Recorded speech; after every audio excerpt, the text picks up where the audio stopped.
The opening scene features two friends, Sarah and Linda, who are going through a box of Sarah's late mother's belongings. They find a Polaroid camera and a picture of her mother, likely taken with that same camera. Sarah decides to use this camera to click a picture of herself in lingerie for her own boyfriend. However, when the flash goes off, she feels somewhat uneasy. As they leave the photo to develop, Linda receives a call, so she departs from there. Alone, Sarah goes to shut the front door when she hears noises from upstairs, as if someone is using the camera. Upon heading to the room, she finds that the photo has been developed, but to her horror, she notices a shadowy figure in the background. Her fear intensifies when the lights start flickering and more noises are heard from another room. As Sarah anxiously walks through the hallway, a ball bounces down from the attic. Despite feeling terrified, she climbs up to the attic, but the ladder falls to the ground, leaving her no safe way back down. I'm sure she could jump, it's not that far. A confused Sarah then scans the area to find out what's going on, but suddenly an inhuman hand startles her, causing her to fall and be suspended in midair. Sarah is then snatched back up and killed before her dead body is thrown down. In the next scene, we are introduced to a shy girl, Bird Fitcher, who is preparing for picture day at school. She always wears a scarf to hide a scar on her neck, earning her the nickname Scarf Girl from her peers. After school, Bird is exiting the premises when she sees her crush, Connor, with his friends. She grabs her camera to click his picture, but he catches her in the act. Flustered, she quickly gathers her things and leaves for work at an antique shop. There, she's approached by her coworker Tyler, who surprises her with a rare 70s Polaroid camera that he found at a garage sale, which has the letters RJS engraved in it. Eager to test it out, Bird clicks Tyler's picture. As they wait for the photo to develop, Tyler leans in for a kiss, but Bird feels uncomfortable and walks away, leaving the camera case behind. Upon arriving home, Bird attempts to take some pictures of her dog with her new camera, but it strangely growls and backs away. Just before she can snap the picture, her best friend Casey shows up. She asks Bird to accompany her to a costume party, suggesting that it's a great opportunity to mingle with friends and possibly see Connor. Bird, who is initially hesitant, agrees upon hearing her crush's name. Shortly after, they're picked up by their friends Mina and Devin, a couple with a bit of a playful love-hate relationship. While joking around in the car, Bird pulls out Tyler's photo she took earlier and notices a dark shadow in the background. She tries to wipe it off, thinking it's a friggin' smudge, but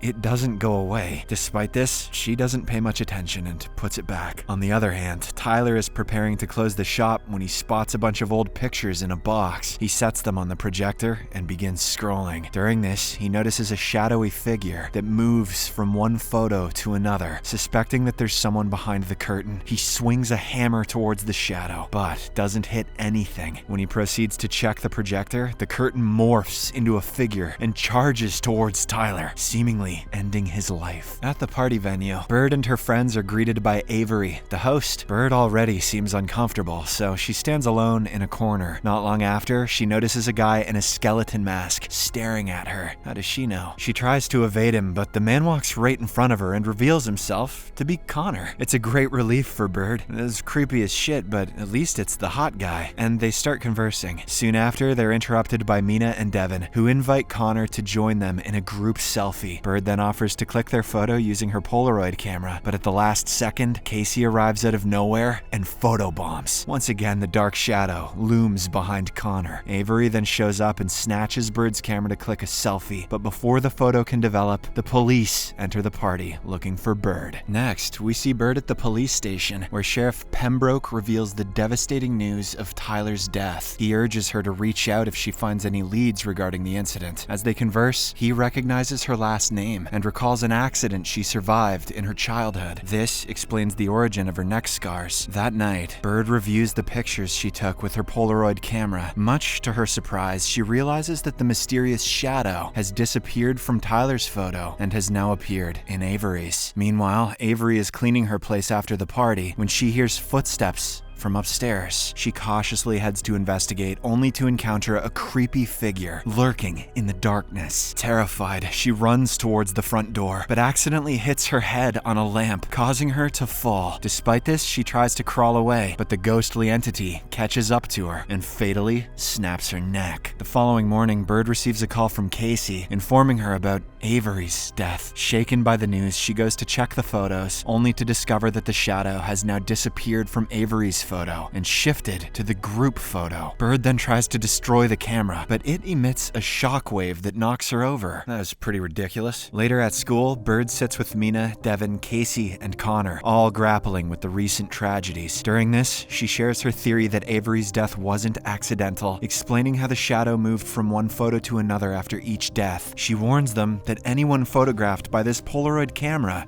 dies. Unfortunately, nobody takes her words seriously, and Devin even burns the group photo. This surprisingly causes Mina's hand to burn in reality, and Casey also feels pain in her fingers. But before anyone is burned to death, Bird stomps on the picture, putting the fire out. The charred photograph then restores itself. In the aftermath, Mina is taken to the hospital to undergo surgery for her arm. As the friends wait outside, they discuss the origin of the camera. Bird recalls that the camera case is still at the antique shop, so she and Connor go to retrieve it. But when they reach the shop, Bird opts to go in alone, saying that she's safe because she is not in the photo. While waiting in the car, Connor examines the group photo and suddenly hears the camera winding up. Inside, Bird retrieves the case, but the ghostly creature appears. Horrified, she runs towards the exit, but her scarf gets caught on a nail, choking her. It appears that she's going to meet her demise as well, but Connor arrives in the nick of time and saves her. Later on their way back, Bird wonders why the entity came after her, to which Connor reveals that she's also in the picture. Turns out that her reflection can be faintly seen in the photo's background. So what kind of rules is this demon playing by anyway? At the hospital, Mina awakens from surgery and finds Devin by her bedside. After a brief chat, he steps out to call a nurse. At the same time, Mina receives a call from Bird, telling her not to be alone. Panicked, she tries to leave her bed, but the entity suddenly attacks her. By the time Devin returns, he finds the room empty with a little blood trail on the floor. He follows the trail and encounters the lifeless body of Mina hanging behind a curtain. When Bird and Connor arrive at the hospital, they see Devin talking to the cops. Once everyone leaves, he approaches Bird and angrily blames her for causing all of this. He talks so rudely with her that she ends up running away crying. Connor then follows her, and the two sit in a hallway to talk. As they converse, Bird tells him about her father, who was a reporter. One night, he wanted to show her one of his projects, but she declined as she wanted to go to a sleepover at her friend's house. This prompted Dad to turn around the car to return home, but he unfortunately got into a fatal accident. Upon hearing this, Connor offers her comfort, assuring her that the accident wasn't her fault. The two then check the contents of the camera case and find a locker tag hidden inside. Intrigued, they visit the library to research the significance of the date. After going through several old articles, they discover that the camera was owned by a photography teacher, Roland Joseph Sable, from their school. He was accused of torturing 4 students and killing 3 of them while taking maniacal photographs. How did nobody know about this? One of the captives escaped, after which Roland was shot by the police. Later that evening, the friends gather at a restaurant to discuss their next move. Amidst this, Bird tells them that when the entity was coming after her, it came near some hot thing and reacted to it. She then explains that while developing the photos, heat and light can mess up the images. Thus, she speculates that this thing might behave like a developing photograph, which means that it can only exist in the dark. Furthermore, she also reveals a picture of Roland's old house, suggesting that someone related to him may still reside there and possess information. Casey goes through the web and finds out that the house was purchased by an individual named Anne Faraday. Amid their discussion, Devin expresses his frustration over Mina's fate and decides to click Bird's picture to understand how it works, but Connor doesn't like the idea, leading to a struggle for the camera. In the process, a photo is accidentally snapped, so the group anxiously waits for the picture to develop. Shortly after, Devin is seen in the photo, and the shadow transfers to him, indicating that he's the next victim. Fearful for his life, Devin tries to use the camera on one of his friends. In a desperate bid to stop him, Casey stabs Devin's photo with a pencil, and its real-time effect causes him to drop the camera. This enrages Devin, and he tries to attack the friends, but Sheriff Pembroke shows up at the right time and arrests him. Later on, Bird and Connor attempt to explain to the sheriff about the danger lurking around Devin due to the camera. Bird also presents evidence regarding Roland, but the unfazed officer warns them against delving into Roland's matter. Before departing, Bird speaks with Devin, who apologizes for his earlier actions. He also suggests that his death could buy them time to stop the entity. While returning from jail, Bird receives a call from Casey, who informs them that Anne wasn't the actual buyer of the house. It